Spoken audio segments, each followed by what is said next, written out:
को किया है उसका इतिहास कहता हूँ, ध्यान से सुनो। सुंदर काशीपुरी नगरी में एक अति निर्धन ब्राह्मण रहता था। वह भूख प्यास से बेचैन हुआ। नित्य ही पृथ्वी पर घूमते थे। ब्राह्मण देवता नित्य पृथ्वी पर घूमते थे भीख मांगने के लिए। सत्यनारायण भगवान बूढ़े व्यक्ति का रूप धारण करके गए। उनके पास पूछने लगे, हे ब्राह्मण, उनके घर क्यों जाते हो? ब्राह्मण ने कहा, हम भीख मांगते हैं तब हमारे घर में खाना बनता है, भीख ना मांगे तो हमारे घर में खाना बनने वाला नहीं है। तो सत्यनारायण भगवान ने कहा, तू ब्राह्मणों के भीख मांगता है, तुझे भीख मांगने की जरूरत नहीं है। उन्होंने कहा, आप कोई उपाय जानते हैं, बता दीजिए, भीख ना मांगना पड़े। तो सत्यनारायण भगवान ने कहा, तो श्री सत्यनारायण भगवान मनवांछित फल देने वाले हैं, इसीलिए हे ब्राह्मण तो उनका पूजन कर, जिसके करने से मनुष्य के सब दुख से मुक्त हो जाता है। ब्राह्मण को व्रत का सारा विधान बतलाकर बूढ़े ब्राह्मण का रूप धारण करने वाले श्री सत्यनारायण भगवान अंतर ध्यान हो गए।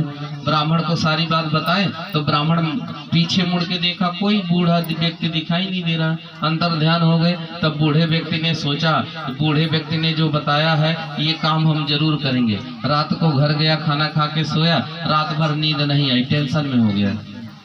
बड़ा लड़का मम्मी की जद्दबद्द कह दे, रात भर सो पाई है। यह सोचिए, आज हमारा लड़का हम ही क्या आज हाथ उठा लिया, भगवान हम कौन गुनाह करे रहे। और यह सोच सोच आंख से आंसू गिरी, नींद टेंशन में रही है। बीपीओ बढ़ सकता है। बीपी के मरीज क्यों होते हैं? कौनो पतो बात कह दिया, दिल में लग गए, बस वह बात रात भर सोची, दूसरे दिन डॉक्टर के पास जाना पड़ता है। और बीपी की गोली, कोई बात नहीं सोचना है। आज खाएं, आज की सोचिए, कल का कोई चिंतन, कल मिले ना मिलेगा ये सोचती है कल मिलेगा। हौदिम चाहे जितना चला जाए उतना खाए, खत्म हजम। कल फल जो मिलेगा तब देखा जाएगा। ध्यान समझ में आए? ऐसे ही रोज चिंतन, कोई गड़बड़ नहीं सोचना चाहिए। इनको चिंतन करने लगे कि ब्राह्मण देवता ने जो बताया है वो हम जरूर करेंगे। रात भर इनको नींद नहीं आई। जो रात भर नहीं सोता सुबह में 4 बजे जग जाते हैं। ये भी 4 बजे जग गए। 4 बजे जगे तो भिक्षा के लिए सुबह ही निकल गए। सुबह निकल गए। जिस नगर में धनवान लोग रहते थे, ऐसे सुंदर नगर में गए। पंडित जी भीख मांगने के लिए गए।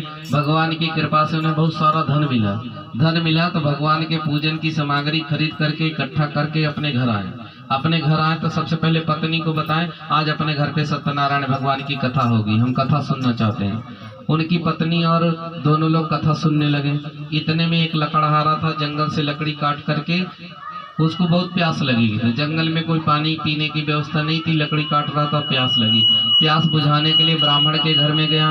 तो ब्राह्मण पत्नी कथा सुन रहे थे। तो ब्राह्मण ने अपनी लकड़ी का गट्ठर बाहर रखा और ब्राह्मण को प्रणाम किया। तो ब्राह्मण को देखा वो कथा सुन रहे हैं, तो उसको प्यास लगी थी, तो कथा वो भी सुना।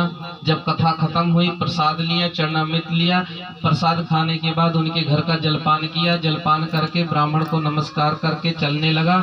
तो पूछने लगा, ब्राह्मण देवता ये सब कैसे होता है? तो ब्राह्मण देवता ने कहा, सब मनोकामनाओं को पूरा करने वाला श्री सत्यनारायण भगवान का व्रत है। ये जो मकान मेरा देख रहे हैं भगवान की कृपा से बना हुआ है। ये बच्चे जो किलकारियां मार रहे हैं सब भगवान ने दिया है, मेरा कुछ नहीं। हम आप क्या करते हैं? भगवान जैसा डमरू बजाते हैं वही नाचते हैं कि नहीं नाचते? दिन भर नाचते रहते हैं। भगवान का डमरू बाजता है और हम दिन भर भाग दौड़ करते हैं कि नहीं करते हैं? पेट पूजा के लिए कुछ न कुछ करना पड़ता है। बोले भगवान ने जैसा हमको नचाया हमने नाचा है और भगवान ने हमें भरपूर दिया है। भगवान देते हैं तो छप्पर फाड़ के देते हैं, और जब लेते हैं तो आप समझिए कितना कष्ट होता है जब भगवान लेते हैं। और भगवान कहीं का नहीं छोड़ते, इसलिए भगवान से कभी नाराज नहीं होना चाहिए, हमेशा प्रसन्न चित रहना चाहिए। भगवान जैसा मित्र इस दुनिया में कोई मित्र नहीं है। आगे ब्राह्मण ने इस व्रत के बारे में सारी जानकारी ब्राह्मण देवता से पूछ करके लकड़हारा बहुत प्रसन्न हुआ। जब चरणामृत और प्रसाद खाने के बाद अपने घर को जाने लगा, तो ये लकड़ी बेचने के लिए ऐसे धनवान नगर में गया। उस दिन उस लकड़ियों का दाम 4 गुना मिला। जहाँ 2 रुपए की गट्ठर बिकते थे वहाँ 4 रुपए की बिकी। भगवान की कृपा लग गई। भगवान की कृपा से बहुत अधिक धन इकट्ठा किया।